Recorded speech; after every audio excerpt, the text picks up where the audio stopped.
Hey everyone, welcome back to our channel. Today, we're tackling a super practical topic: the best ways to transfer money from the USA to Dubai in 2025. Whether you're sending cash to family, handling business payments, or just exploring investment opportunities, getting this right can save you time, money, and headaches. Let's dive in. First off, why does this matter in 2025?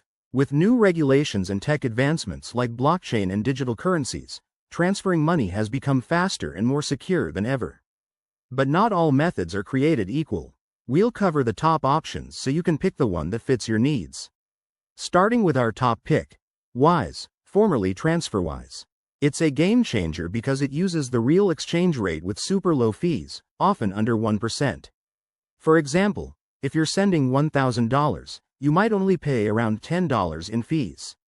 Plus, transfers can land in Dubai in just a few minutes. That's perfect for urgent needs. Next up, consider traditional banks like Chase or Bank of America.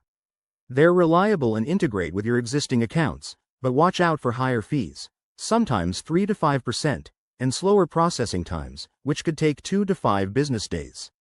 If you're dealing with large amounts, this might still be worth it for the security. Don't overlook services like Western Union or MoneyGram for quick, cash-based transfers. They're ideal if you need money picked up in person in Dubai, but fees can be higher, around 2 to 4%, and exchange rates aren't always the best. For a more modern twist, apps like Revolut or PayPal offer competitive rates and instant transfers, especially if the recipient has an account.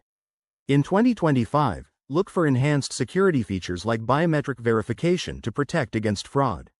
When choosing, always compare exchange rates, fees, and transfer speeds.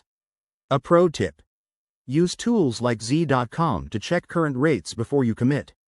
Also, ensure the service complies with UAE regulations to avoid any delays. In summary, Wise is our go-to for most users due to its affordability and speed, but weigh your priorities. Thanks for watching. If you found this helpful, hit that like button and subscribe for more finance tips. See you in the next video.